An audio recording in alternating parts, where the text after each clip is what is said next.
Hello, hi, welcome back to my channel everyone. It's been a little while since I last uploaded, but today I thought I would share a new video with you, and that is to replace the fuel filter on my 2022 Skoda Octavia MK4 vRS. Now I have a TDi engine, so this video should help anyone who's got the 2-litre TDi across the whole VAG range of cars. It's quite a simple procedure as far as I'm aware. There is a few little things you need in order to do this, and the reason why I'm doing it is because my car has now hit a grand total of 60,700 miles. So at 60,000, Skoda recommends that the fuel filter is replaced. However, on the last service, they failed to replace it. So here I am, I'm going to do it myself. It's probably not a bad thing because it can help people who are looking to do this themselves. So let's get on with it and make a start.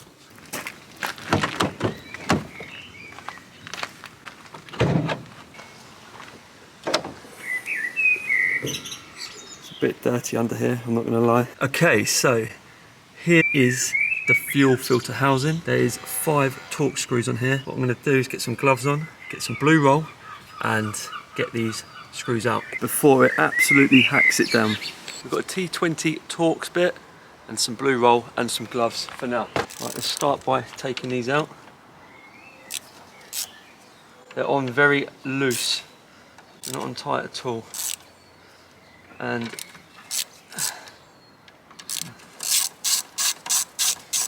be careful not to drop any. What I'm going to do is put these in a safe place. I know what I'll use.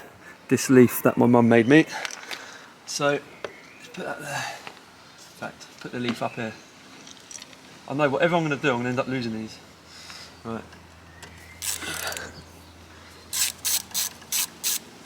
Make sure obviously there's no debris around here which could get inside. I think the rain's coming now.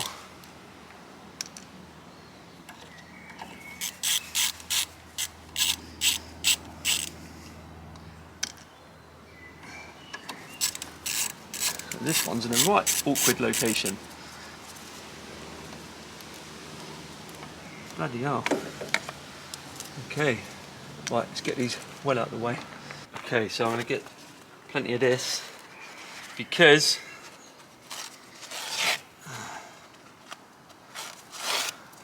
they make it easy to just take the blue roll off, do they?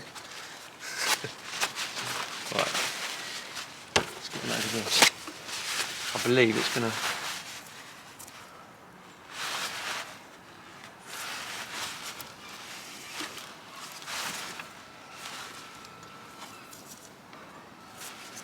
don't want to go, come on.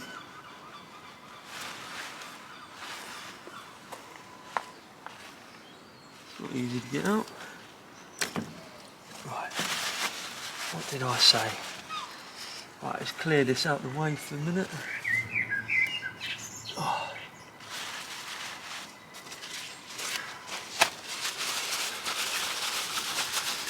Diesel's a funny one because it's just stains everything.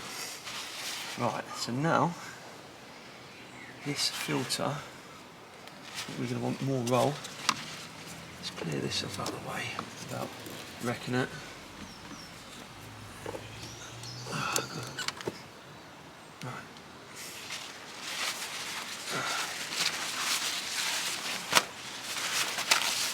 The inside. Right, so this should just lift out.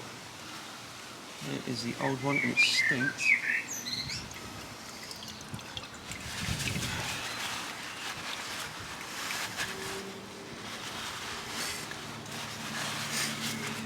So, I'm going to put this down to one side for a minute. And then what I'm going to do, I'm going to just clean around in here, make sure there's no debris or heavy metals before putting the new filter in. Some fresh roll. Literally there's a tiny bit of metal, but a little shaving. There's a few little ones actually. It's amazing what this picks up. This is why we use blue gloves, peeps. Right, that looks good now. It's looking good. Here is a new filter. I've got a Bosch one here. Put that in. Like so. Right, so new one's on. All we've got to do put this. All we've got to do is put this back in. A little bit more blue roll.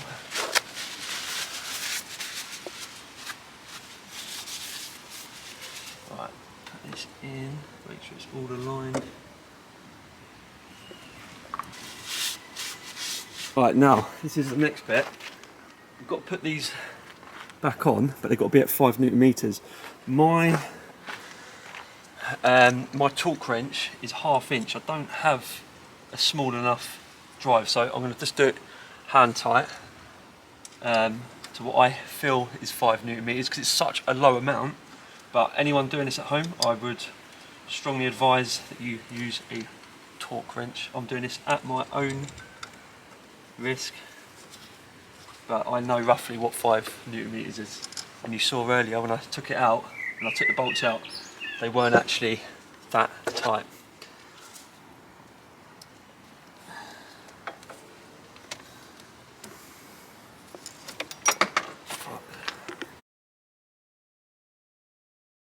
I said it'd be a problem, didn't I? Drop that bolt right in the under tray.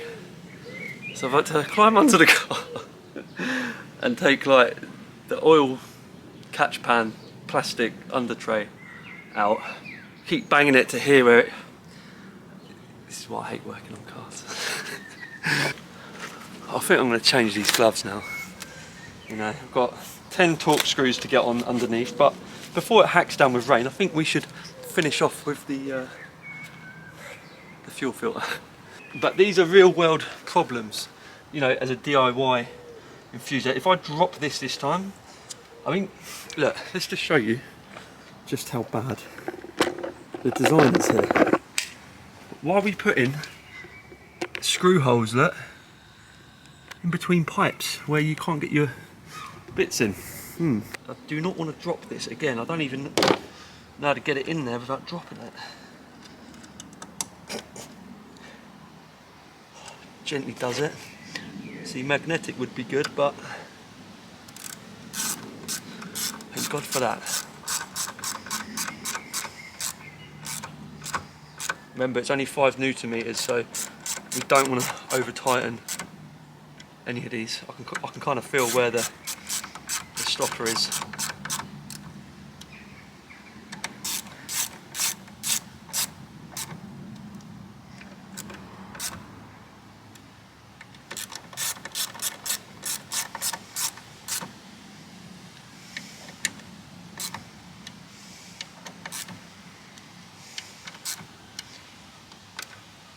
I will be running a torque wrench over these later on, believe me. Honestly, when it comes to cars, like any mechanics on a car, I normally make more jobs for myself by getting it wrong than the actual job in hand. Give me a scooter or an old 2-stroke engine, however, I'll do the whole thing, no problem. Yeah, I'm just glad I'm done. Right, before that goes flying down the back of the engine bay, let's recap on what we've done so far. So, taking the old filter out, we've cleaned it, we've replaced it, I've torqued them up by hand. They should be 5 Newton meters. I will get a torque wrench to make sure they are correct. So if you're doing it yourself, make sure you do it. Next thing we've got to do is prime the fuel pump. Now, I'm going to jump in the car and show you exactly how I'm going to do that. Okay, so before we get too heavy-handed and try starting the car, what we need to do is plug in the ODB reader. Now, you don't have to use OBD11, you can use any of these sort of diagnostic tools, because there should be an option to prime the fuel pump. An old school way, which some people do, is try and start the engine, leave it, try and start it, but I don't want to do that. I want to do it the proper way. So, let's get this plugged in. Right, start the ignition, don't start the engine. Oh, one thing I forgot actually is I've got to leave the bonnet open, because that's what the ODB reader likes when you're doing any programming. Okay, so bonnet is open. What I'm going to do next is open the app.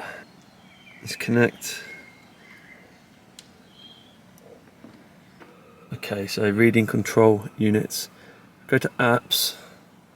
I'm going to go to workshop, and it should be down here somewhere.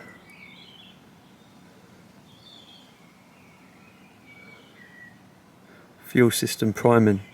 Prime the fuel system after repairs or fuel filter replacement. This is required to purge air from fuel lines and to prevent damage to high pressure fuel pump, fuel injectors, other sensitive components. Run the fuel pump for 10 seconds to prime the system. Ignition on, engine off. The vehicle engine hood must be opened by activating the app. Make sure there's a sufficient amount of fuel in the tank.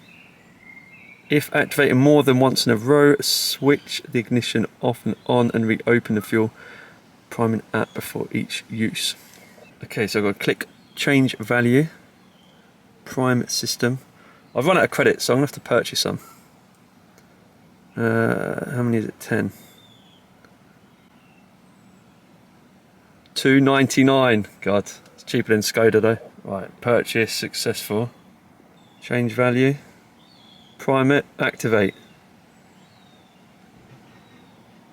It's doing something. Oh, it don't sound great. Done. Right, now if we disconnect.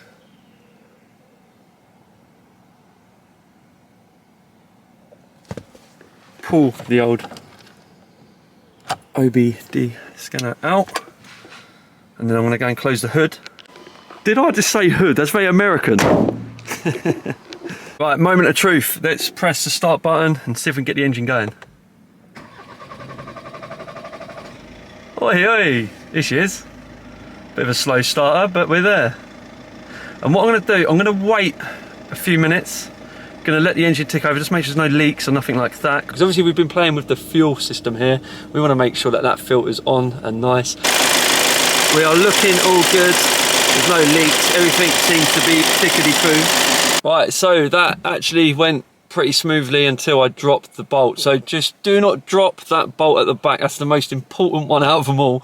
But all good. So I hope this video was informative and it did help you. You learned something at least. I will be doing some more content eventually, but do you know what it is? This car has been so good. Like, I haven't really wanted to change too much on it. Obviously, I've done all the Maxton stuff and all them bits, but now we're coming around to, I've nearly had this for 2 years, so now we're coming around to like the servicing and repairs and stuff, so it's potentially going to be creating more content. I will be doing like an oil and filter change soon myself. It's not due yet, but I will be doing it. And just things like that for now, but I do have a few mods in mind, like, which I don't want to talk about just yet, but potentially in the pipeline. But I do enjoy making YouTube videos, so when I do feel like there's something worth sharing, I will do it with you lot. But I hope you found this video useful, and like I say, I will see you all again soon for the next one.